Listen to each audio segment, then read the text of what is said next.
بسم اللہ الرحمن الرحیم۔ السلام علیکم۔ کیپٹل ٹاک میں خوش آمدید۔ صدر ممنون حسین کو کرکٹ بورڈ سے فارغ کر دیا گیا ہے۔ صدر ممنون حسین کو کرکٹ بورڈ سے نکال دیا گیا ہے۔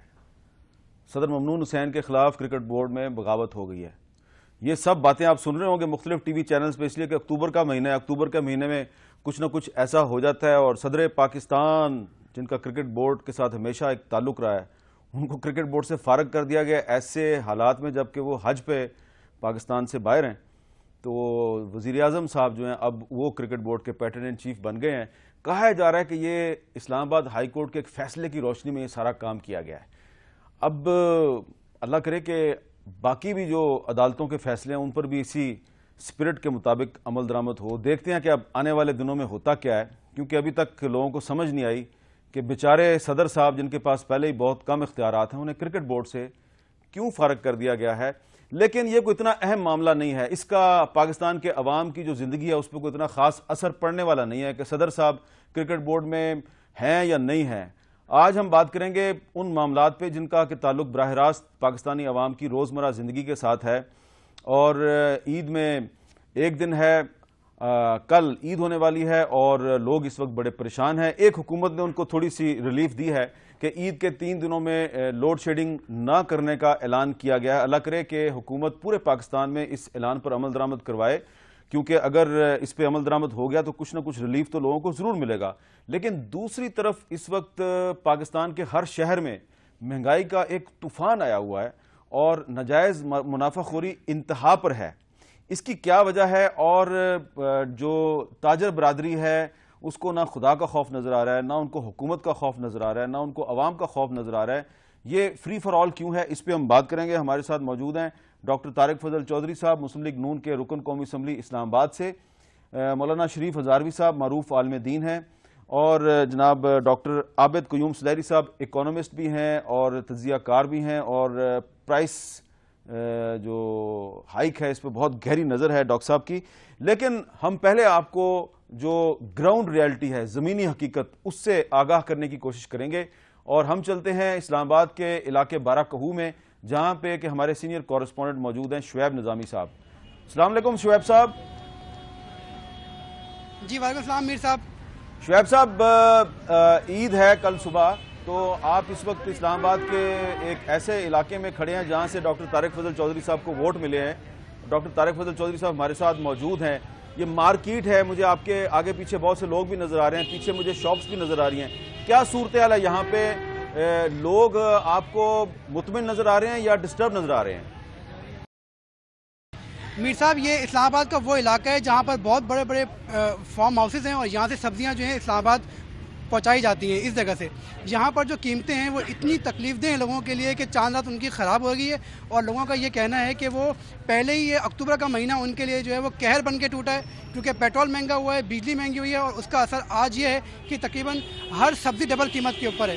ہمارا کام ہے روزانہ مانیٹرنگ کو دیکھنا، اور اس وقت صورتحال یہ 12 کو کے اندر میں آپ کو بتا رہا ہوں کہ جو ٹماٹر 60 اور 70 روپے کلو تھا وہ اس وقت 120 روپے کلو تک پہنچا ہوا ہے۔ اس کے علاوہ پیاز جو ہے وہ 90 روپے کلو پہنچی ہوئی ہے۔ یہ وہ بیسک چیزیں ہیں جن کے بغیر عید کے پکوان نہیں بن سکتے۔ اور اگر آپ دیکھیں لہسن اور ادرک 160 روپے لہسن ہے اور 320 روپے ادرک کا ریٹ ہے۔ اگر کسی غریبوں کا یہ کہنا ہے، یہاں پر جو لوگ ان کا یہ کہنا ہے اگر ان کو کہیں سے گوشت مل بھی جائے گا تو پکوان کو تیار کیسے کریں گے؟ اچھا، یہ وہ لوگ ہیں، یہ وہ علاقہ ہے جو کہ پوش علاقہ نہیں ہے شعیب صاحب، یہاں پر وہ قیمتیں ہوتی ہیں جو شعیب صاحب آپ کی ان لوگوں سے بات ہوئی ہے جو کہ بکرا خریدنے کی یا دمبا خریدنے کی سخت نہیں رکھتے، بلکہ وہ ادھر سے ادھر سے گوشت اکٹھا کریں گے، لیکن وہ کہہ رہے ہیں کہ اگر وہ گوشت اکٹھا کر بھی لیں تو اس کو پکانا ان کے لیے مشکل ہے؟ جی میر صاحب، یہ وہ لوگ ہیں جو زیادہ تر اس ایریے میں جو ہے وہ متوسط اور سفید پوش لوگ رہتے ہیں، اور ان لوگوں کا یہی کہنا ہے کہ یہ جو ہے قربانیاں نہیں کر رہے، لیکن بات یہ ہے کہ اگر ان کے پاس گوشت آ بھی جائے گا تو وہ اس کو جو ہے وہ پکائیں گے کیسے؟ کوئی کنٹرول جو ہے وہ یہاں پر چیزوں کے اوپر نہیں ہے، کوئی پرائس کنٹرول مجسٹریٹ، کوئی پرائس کنٹرول کمیٹیاں کچھ یہاں پر نہیں ہے۔ جس کا جو دل چاہتا ہے وہ قیمت جو ہے وصول کرتا ہے۔ تاجر یہ کہتے ہیں کہ جی چیزیں ان کو پیچھے سے مہنگی ملتی ہیں، اور اس منڈی والے کہتے ہیں جی انہیں جو ہے مال شارٹ ملتا ہے۔ شارٹ مال ملے یا قیمت مہنگی ملے، اثر جو ہے عوام کو ہی بھگتنا پڑ رہا ہے۔ جی میر صاحب، ٹھیک ہے۔ اچھا زاہد، اس وقت شعیب صاحب ہمارے ساتھ رہیے گا، لاہور چلتے ہیں۔ انارکلی کے نیلا گنبد زاہد شیروانی صاحب ہمارے کورسپونڈنٹ موجود ہیں. زاہد صاحب السلام علیکم. جی وعلیکم السلام. جی زاہد صاحب کیا صورتحال ہے؟ کوئی یہاں پہ آپ کو خریداری کرتے ہوئے لوگ نظر آ رہے ہیں؟ کیا لوگوں کے چہروں پہ آپ کو مسکراہٹ خوشی کچھ نظر آ رہی ہے کیونکہ کل صبح عید ہے؟ جی حامد میر صاحب، میں اس شہر سے تعلق ہے جہاں پہ موجودہ حکومت کا یہ قلعہ سمجھا جاتا ہے، بلکہ اس دفعہ پورا ثابت کیا تھا پورے پنجاب نے کہ موجودہ حکومت کا یہ پورا پنجاب پورا صوبہ ایک قلعے کی طرح سے انہوں نے اعتماد کا ووٹ دیا، اعتماد کیا. لیکن لوگ اتنے مایوس ہیں. یہ نیلا گنبد ہے، آپ کا بھی اسی تعلق سے شہر رہا ہے کہ یہ انتہائی مصروف جگہ ہے. یہاں پہ عید پر اس طرح سے کھڑا ہونا ممکن ہی نہیں تھا. یہاں پر بہت زیادہ یہاں پر رش ہوا کرتا تھا، یہاں پر رش نہیں رہا. مہنگائی بے تحاشا ہے. تاجروں کو نہ تو خدا کا خوف ہے، نہ حکومت کا، اور نہ ہی حکومت کو عوام کا خوف رہا ہے. 100 دنوں کی جو کارکردگی ہے وہ آپ کے سامنے ہے کہ یہاں پر بازار یہ جتنا آپ کو رش نظر آ رہا ہے یہ ایک حساب سے سنسان ہے. یہاں پر بہت زیادہ رش ہوا کرتا تھا، یہاں پر بہت زیادہ خریداری ہوا کرتی تھی ہر عید کے موقع پر، قطع نظر اس کے کہ یہ عید الفطر ہے یا عید الاضحیٰ ہے. لوگوں نے جانور اس عید پر لینے ہوتے ہیں، لیکن وہ اپنی خریداری بھی بہت زیادہ کیا کرتے تھے. اس کے مقابلے میں یہاں پر بہت کم ہے. اور دوسری حامد میر صاحب، یہاں پر سب سے بڑی بات یہ ہے کہ حکومتی ریٹ یہاں پر نظر نہیں آتی. ایک دکان پر ایک ہی کوالٹی کی چیز اس کی قیمت کچھ اور ہے، دوسری دکان پر اس کی قیمت اور ہے. تاجر برادری اپنی مرضی کے مطابق یہاں پر قیمت لے رہی ہے. حکومت کا اس پر کوئی عمل دخل نظر نہیں آتا. میرے ساتھ یہ بہت سارے لوگ یہاں پر کھڑے ہیں، ان سے میں بات کرواتا ہوں جو اس کے بارے میں کیا کہتے ہیں. آپ کیا کہتے ہیں جی؟ مہنگائی کا کیا صورتحال جاری ہے؟ مہنگائی تو اتنی بڑھ گئی ہے کہ بندے کی سوچ بھی نہیں. غریب آدمی تو پس کے رہ گیا. ہم نے ان کو اتنے قیمتی اپنے ووٹ دیے، لیکن 100 دن پورا ہونے کے بعد حکومت نے کوئی ریٹرن جو ہے نا اچھی صورت میں نہیں دی. ٹھیک ہے، نہ ان کی کوئی چیک بیلنس ہے نہ کچھ ہے. پیٹرول جو ہے 113 روپے لیٹر ہے، جبکہ یہ حامد میر صاحب آپ دیکھ سکتے ہیں کہ یہ عید کا ایک دن ہے اور ان کے چہروں پر آپ دیکھ سکتے ہیں کہ کتنی خوشی ہے یا مایوسی ہے. یہی حال لوگوں کا ہے، یہی حال یہاں کے خریداروں کا ہے کہ اگر آپ قربانی کا جانور لیں وہاں پر کوئی ریٹ نہیں ہے، عام دکانوں پہ کوئی ریٹ نہیں ہے. ہر شخص اپنی مرضی کا ریٹ لگایا ہوا ہے. پس عوام رہے ہیں اور اس عوام میں اتنی کہ مایوسی ہے کہ یہ ایسا شہر ہے جس نے ابھی تک ہمیں کچھ نہیں دیا اور وہ مایوسی کی طرف جا رہے ہیں. بہت شکریہ زاہد شیروانی صاحب اور بہت شکریہ شعیب نظامی صاحب نے ہمیں کچھ زمینی حقائق سے آگاہ کیا. اور ہمارے ساتھ موجود ہیں ڈاکٹر طارق فضل چودھری صاحب، اسلام آباد سے مسلم لیگ نون کے منتخب نمائندے ہیں اور پہلے بھی آپ منتخب ہیں. ڈاکٹر صاحب، ہمارا مقصد کوئی آپ کو پریشان کرنا نہیں ہے، کوئی آپ کی شان میں گستاخی کرنا نہیں ہے، آپ کی حکومت کو انکمپیٹنٹ ثابت کرنا نہیں ہے. صرف ہم آپ کو کچھ بتانا چاہ رہے ہیں کہ عید کے دنوں میں کیا ہو رہا ہے. اب شعیب نظامی صاحب نے آپ کو 12 کہو کی صورتحال بتائی ہے، تو میں آپ کو ایک اسلام آباد کی اوورال صرف یہ بتا دیتا ہوں صورتحال. ہم بکروں کی بات نہیں کرتے کہ ایک ہفتے میں کیا فرق پڑا ہے. اسلام آباد کے مختلف علاقوں سے ہم نے ایک سروے کروایا ہے، تو جو پیاز پچھلے ہفتے 50 روپے کلو تھا وہ 90 روپے کلو ہے. پچھلے ہفتے ٹماٹر 60 روپے کلو تھا، اب 100 روپے کلو ہے. پچھلے ہفتے ادرک 160 روپے کلو تھی، اب 280 روپے کلو ہے. سبز مرچ پچھلے ہفتے 80 روپے کلو تھی، اس وقت 240 روپے کلو ہے. دھنیا 15 روپے کی ایک گٹھی تھی، اب 40 روپے کی ہے. آلو 20 روپے کلو تھا، 50 روپے کلو ہو گیا. لیمو 120 روپے تھا، 160 کا ہو گیا. کھیرا 40 روپے کا تھا، 100 روپے کلو ہو گیا. اور آٹا جو ہے وہ 42 روپے سے 47 روپے ہو گیا. ڈاکٹر صاحب، یہ پرائس کنٹرول کمیٹی کدھر ہے، حکومت کدھر ہے؟ کسی کو نہ خدا کا خوف ہے، نہ حکومت کا خوف ہے، اور نہ ہی آپ کو عوام کا خوف نظر آ رہا ہے. میرے صاحب سب سے پہلی بات تو یہ ہے کہ جو آپ نے فرمایا کہ ہم آپ کو پریشان نہیں کرنا چاہتے یا آپ کی حکومت کو فیل نہیں کرنا چاہتے، آپ یقین کریں کہ ہم آپ لوگوں کے شکر گزار ہیں کہ یہ بہت ساری ایسی چیزیں جو بعض اوقات ہمارے نوٹس میں بھی نہیں ہوتی. آپ میڈیا اور آپ کی وساطت سے تمام میڈیا کی بات کر رہا ہوں، وہ ہمارے نوٹس میں لائی جاتی ہیں اور نوٹس لیا جاتا ہے. جو آپ نے مہنگائی کی بات کی اور خاص طور پہ جو آپ نے اعداد و شمار آج کے دن کے لیے پیش کیے، تھوڑی سی بدقسمتی کی بات ہے. اس میں اس ایڈمنسٹریشن کی کمزوری کو میں یہ نہیں کہتا کہ نہیں ہوگی، یقیناً ہوگی، لیکن ہمارے اندر بدقسمتی یہ ہے کہ جب اس طرح کے تہوار آتے ہیں، وہ کسی اور اگر آپ مذہب کے تہوار دیکھیں تو ان مواقعوں پہ کرسمس ہوگا، کوئی ان کے ایسٹر ڈیز ہوں گے، اس پہ لوگوں کو رعایت دی جاتی ہے، اپنے لوگوں کو چھوٹ دی جاتی ہے، کمیونٹی کو کچھ تھوڑا سا سبسڈی دی جاتی ہے. ہمارے یہاں رمضان المبارک ہو، چھوٹی عید ہو، بڑی عید ہو، اس پہ ذخیرہ اندوزی ہوتی ہے. لوگ جو ہیں اس پہ اپنی کمیونٹی کی، اپنی قوم کی جو ہے وہ کھال اتار رہے ہیں. وہ تو ہم آپ کو بتا رہے ہیں کہ ہماری کھال اتر رہی ہے، لیکن جو ہماری کھال اتار رہے ہیں ان کے ہاتھ آپ کیوں نہیں روک پا رہے؟ نہیں بالکل آپ نے صحیح فرمایا. جہاں تک میں ان قیمتوں کا آپ نے فرمایا میں ان سے کوئی ڈینائی نہیں کروں گا, لیکن یہ میں آپ کو ضرور کہوں گا کہ حکومت کی حد تک جو حکومت ووٹ لے کے آتی ہے وہ کبھی یہ نہیں چاہتی کہ وہ عوام میں اپنا گراف ہے اس کو نیچے کرے, عوام میں غیر مقبول ہو. آئے دن کی جو قیمتیں ہیں ان پہ کتنا کنٹرول کیا جا سکتا ہے کر رہے ہیں. جہاں تک اوورال مہنگائی کا تعلق ہے, جو آپ نے اس سے پہلے بات کی, کچھ چیزیں جو ہمیں جہیز میں ملیں ان کی وجہ سے اثرات یقیناً پڑے ہیں. جیسے ہم نے جو پیسے دیے آپ کو خود پتہ ہے, سرکولر ڈیٹ کی مد میں ہم نے 500 ارب روپیہ دیا. اس کے بعد انرجی پالیسی, بجلی کا بھی مہنگائی ہوئی, بجلی کی قیمتیں بڑھیں.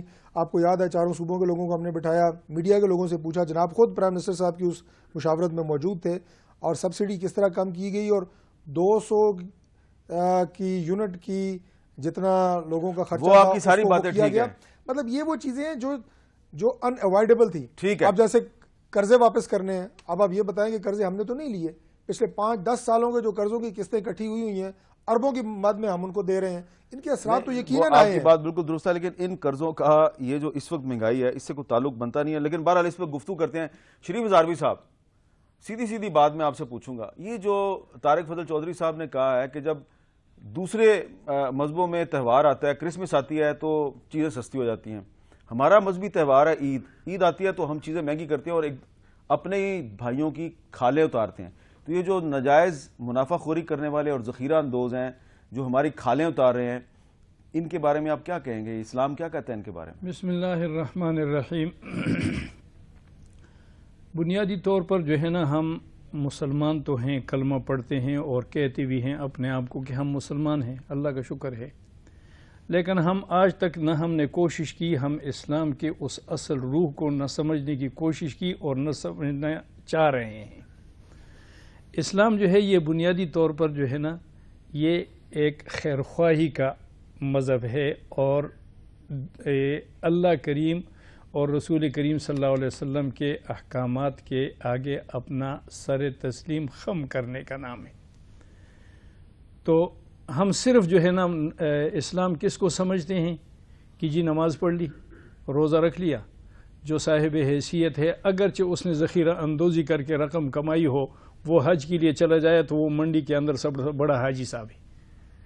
تو یہ جو منڈیوں میں دکانوں پہ لوگ گاہکوں کو تکلیف دے کے ان کی جیبوں سے پیسہ نکال رہے ہیں اور کل وہ عید بھی منائیں گے, ان کی عید جائز ہے یا نہیں جائز؟ اور وہ حج کے لیے بھی تشریف لے جاتے ہوتے ہیں ہر سال. تو بنیادی طور پر جو ہے نا یہ ہم اسلام کو صرف ان چند چیزوں میں محدود کرنا چاہتے ہیں کہ بس یہی ہے, باقی کسی آدمی کے جیب آپ کاٹیں اور حج کے لیے چلے جائیں تو سارے لوگ سلوٹ کریں گے, حاجی صاحب السلام علیکم. یہ قطعاً اسلام کا مقصد نہیں ہے. یہ جو نبی اکرم صلی اللہ علیہ وسلم کا ایک ارشاد گرامی ہے, آپ نے فرمایا کہ ہر امت کا ایک فتنہ ہے, وہ فتنۃ امتی المال, کہ میری امت کا فتنہ جو ہے وہ مال ہے. تو اس وقت ہم من حیث القوم مجموعہ مسلمان جو ہے اس فتنے کے اندر مبتلا ہو چکے ہیں. لیکن عوام کی اکثریت کے پاس تو مال ہے ہی نہیں. میں عرض کرتا ہوں. اب یہ دیکھیں کہ آپ لے لیں, حج سے لے لیں, مثلا آپ کے پاس اقامہ ہے, آپ سعودی عرب جانا چاہ رہے ہیں تو آپ کا ٹکٹ ہے 40,000 روپے کا, 42,000 روپے, لیکن آپ کے پاس حج کے ویزا ہے, دونوں آدمی آپ ایک سیٹ پر بیٹھے ہوئے ایک ہی جگہ جا رہے ہیں, آپ 1,20,000 کے ٹکٹ لے رہے ہیں اور وہ جو ہے نا 40,000 کے ٹکٹ میں سفر کر رہا ہے. پھر اسی طریقے سے یہ میرے ساتھ خود ہوا ہے کہ مدینہ طیبہ جو ہے آپ جدہ سے بائی ایئر جو ہے نا وہ جائیں مدینہ طیبہ, تو اگر آپ کے پاس وہاں کا اقامہ ہے تو 40 ریال کا ٹکٹ ہے, اور اگر آپ کے پاس حج کا پاسپورٹ ہے تو 250 ریال. تو آپ یہ کہہ رہے ہیں کہ ہم حج میں بھی بددیانتی کرتے ہیں؟ یہی اب دیکھ لیں. پھر جو ہے پھر ہمارا انجام کیا ہے؟ انجام یہی ہے, آپ دیکھ رہے ہیں سارے ملک کے اندر, ساری دنیا کے اندر دیکھ رہے ہیں. چلیں یہ میں نے آپ سے ایک شرعی بات پوچھی. اچھا اب جو ہے نا وہ بنیادی طور پر دو باتیں اس میں ہیں, مجھے ان سے بھی ذرا بات کر لینے دیں. ڈاکٹر عابد صاحب, یہ کون ذمہ دار ہے اس کا؟ اب یہ تو میں نے ان سے سوال کیا نا طارق فضل چودھری صاحب سے, تو اگر تو بکرے جو لے گئے ہیں, اگر تو بکرے پیٹرول پہ چلتے اور یہ ادرک, لیمو, ٹماٹر یہ ڈالرز میں آتے اور دھنیے پہ سبسڈی ہوتی تو میں کہتا کہ یہ ساری چیزیں جو ہیں ان وجہ سے مہنگی ہو گئی ہیں. لیکن اصل ایشو یہ ہے کہ لوکل گورنمنٹ کا نہ ہونا, پرائز کنٹرول کمیٹی کا میکنزم نہ ہونا, and its weakness of governance. اگر یہ ساری چیزیں جو ہے ایف آئی اے کی کمیٹیاں اور ٹیمز جو بن کے بجلی چوروں کے خلاف چھاپے مار رہی ہیں، تو یہ دن دہاڑے چوریاں ہو رہی ہیں، ان کے خلاف چھاپے مارنے سے کیوں گریز کیا جائے؟ یہ بہت اچھی بات کی آپ نے کہ اگر بجلی چوروں کے خلاف چھاپے مارے جا سکتے ہیں، گیس کے یہ جو عوام کو لوٹنے والے ٹریڈرز ہیں ان کے خلاف چھاپے کیوں نہیں مارے جا رہے؟ ایک ہفتے میں اگر یہ سارا کچھ ہو رہا ہے اور ہر ایک کو پتہ ہے کہ یہ ہوتا ہے، تو ڈیفینیٹلی اس کی جو کریانہ فروش ہے جن کی ہم بات کر رہے ہیں وہ تو بالکل مہرے ہیں نا. منڈی کے لیول پہ آپ کے اپنے جیو پہ اور بہت سے ٹی وی چینلز پہ جو پروگرام آ رہے ہیں کہ کس طریقے سے جانور لانے والوں کو وہاں پہ لوٹا جا رہا ہے. باقی جو چیزیں ہیں ساری منڈیوں میں جیسے سبزی آ رہی ہے، اس پہ ہم بڑی عید کے تناظر میں یہ بات کر رہے ہیں، وہاں پہ کسی قسم کا کوئی پرائز کنٹرول میکنزم نہیں ہے. آپ 50,000 دکانوں پہ چھاپے نہیں مار سکتے. ہر شہر میں 2-2 4-4 بڑی منڈیاں ہیں، وہاں پہ تو آپ کم از کم 2-2 بندوں کی ایک ٹیم بٹھا سکتے ہیں جو واقعی ویجیلنٹ ہو، جو دیکھ سک رہی ہو کہ جناب چیزوں کے ریٹ جو ہے وہ کس طرح سے کنٹرول کیے جا رہے ہیں. تو سمپل اٹس پولیٹیکل ول. اور چونکہ یہ کہا جاتا ہے کہ جی ہر عید پہ اور ہر تہوار پہ یہ قیمتیں بڑھنی ہیں اور یہ بڑھتی چلی جائیں گی، ہر حکومت یہ سوچتی ہے کہ یہ تو بڑھیں گی، یہ نہیں روکی جا سکتی. تو جب تک ہم اس کنسیپٹ سے باہر نہیں نکلتے کہ یہ روکی جا سکتی ہیں تب تک یہ اسی طرح سے چلتا ہے. ڈاکٹر طارق فضل صاحب، اگر اسلام آباد کی ایڈمنسٹریشن جو ہے وہ ایک مثال قائم کر دے اور یہ جو لوگ ناجائز منافع خوری کرتے ہیں 2-3 کو پکڑ کر عبرت کی مثال بنا دیں تو کوئی آپ کے ووٹ کم ہو جائیں گے؟ بالکل ووٹ کم نہیں ہوں گے، بلکہ میں سمجھتا ہوں ان میں اضافہ ہوگا. اور دیکھیں اب میں آپ کو مثال دیتا ہوں کہ اگر جیسے ابھی میں پہلے آپ کو مثال دے رہا تھا کہ جو چند چیزیں ہمیں جہیز میں ملی ہیں، اب اس میں میں آپ کو مثال دے رہا ہوں اس جواب کے حوالے سے. اب اسٹیٹ اونڈ جو انٹرپرائزز ہیں 500 ارب کا سالانہ خسارہ کر رہے ہیں. ان اداروں میں 10,000 سے زیادہ فالتو لوگ بھرتی ہوئے ہیں. اب اگر ان 10,000 کا آپ نے خیال کرنا ہے تو وہ لاکھوں لوگ جو ان سے فائدہ لے رہے ہیں وہ ناراض ہوں گے. ان چند لوگوں کو، ان چند چوروں کو، لیکن یہ جو ادرک اور ٹماٹر 3 گنا زیادہ قیمت پہ بیچ رہا ہے اس کو پکڑنا بالکل پکڑے نا، اس کو بالکل پکڑنا چاہیے. جہاں انتظامیہ کی کمزوری ہوگی اور موجود ہے اس کو انشاءاللہ تعالیٰ بالکل دور کریں گے. ہماری کچھ کمیٹیاں بالکل موجود ہیں، رمضان میں بھی رہی ہیں. رمضان میں آپ کو پتہ ہے سستے بازار بھی لگتے رہے ہیں اور لوگوں کو فائدہ بھی لیکن اب یہ چھوٹی سطح کے اوپر جس طرح لوگوں کو یہ رپ آف کر رہے ہیں ان کا بھی انشاءاللہ بندوبست کریں گے. میرے محلے میں نہ جائیں آپ، اسلام آباد منڈی پہ چلے جائیں، باراکو منڈی پہ چلے جائیں، یہاں سے آگے ڈسٹریبیوٹ. اچھا منڈی میں جا کے کیا کرے؟ وہاں پہ پرائز کنٹرول میکنزم جو ہے وہاں تو انشور ہونا چاہیے نا.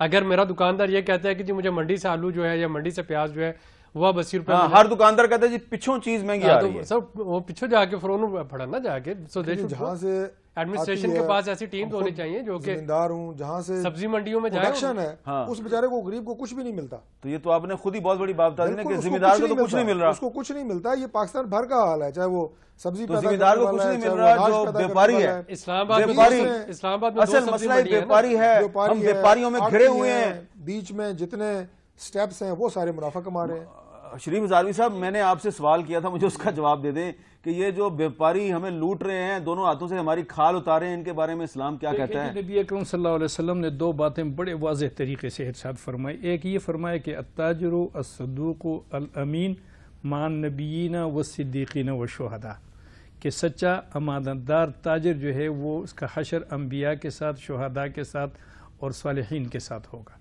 ساتھ ہی یہ بات فرمائی کہ التجار یحشرون یوم القیامت فجارا الا من اتقى وبر وصدق، کہ یہ تاجر جو ہے یہ فاسق اور فاجر لوگوں کے ساتھ ان کا حشر ہوگا سوائے اس کے کہ جس نے سچ کہا، نیکی اختیار کی. یہ یعنی کہ یہ جو تاجر اس وقت عوام کو لوٹ رہے ہیں ان میں اور دہشت گردوں میں کوئی فرق نہیں ہے، سارے فاسق اور فاجر ہیں. اور دوسرے میں حضور صلی اللہ علیہ وسلم کا بالکل واضح ارشاد ہے، یہ اس میں کسی قسم کی تعویل نہیں ہے، کسی مسلک کی بات نہیں ہے، بالکل واضح ہے کہ یہ آدمی حضور صلی اللہ علیہ وسلم کے ارشاد کے مطابق جو ہے فاسق فاجر. ڈاکٹر عابد صاحب، یہ جو اب ایک اکنامک ٹیررزم کر رہے ہیں یہ ہمارے ساتھ، کچھ سارے نہیں، یہ کچھ حاجی صاحب، کچھ شیخ صاحب جو بہت اپنے آپ کو بڑا تاجر بھی کہتے ہیں، بڑے 5 وقت کی نماز بھی پڑھتے ہیں، حج بھی کرتے ہیں، ان کے بارے میں شریف ہزاروی صاحب نے بتا دیا کہ یہ دہشت گردوں سے مختلف نہیں ہے، فاسق ہیں، فاجر ہیں.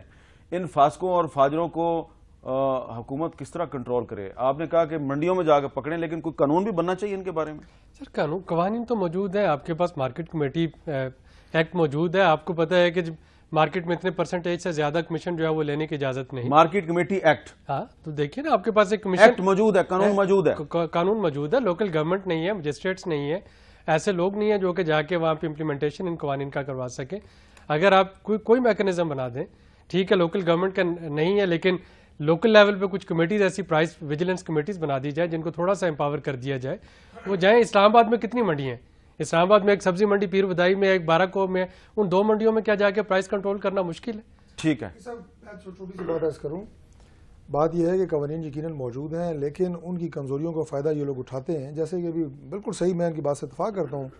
علامہ صاحب نے جیسے فرمایا یہ لوگ بھی دہشت گرد ہیں, معاشی دہشت گرد ہیں. اور جس طرح ہم نے دوسری دہشت گردی میں ابھی قوانین میں ترامیم کی ہے, انشاءاللہ چونکہ آپ کو پتہ ہے کہ یہ بہت بڑے لیول کے اوپر سرجری کی ضرورت ہے, سرجریز کر رہے ہیں لوگوں کو, قوم کو انفارچونیٹلی کسی جگہ درد بھی ہو رہا ہے, ہم اس کو بھی محسوس کر رہے ہیں. لیکن جس طرح وہاں پہ ترامیم کی ہیں انشاءاللہ یہ جو دہشت گرد ہیں انشاءاللہ ان کے خلاف بھی ایسے قوانین بنائیں گے, بن رہے ہیں, زیر غور ہیں کہ انشاءاللہ عوام کی جیبوں پہ ڈاکہ نہیں ڈالنے دیں گے ان کو. چلیں جی, طارق فضل چودھری صاحب جو ہیں وہ ہمارے سے مسلسل وعدے کیے جا رہے ہیں. ہم ایک وقفہ لیتے ہیں, وقفے کے بعد ہم ان کو کچھ پچھلے وعدے یاد کروائیں گے. ہم نے جو اکنامک ٹیررزم ہے اس پہ بات کر لیا, اب کچھ پرانے وعدے اس حکومت کو یاد دلانے کی ضرورت ہے. وقفے کے بعد دوبارہ ملتے ہیں.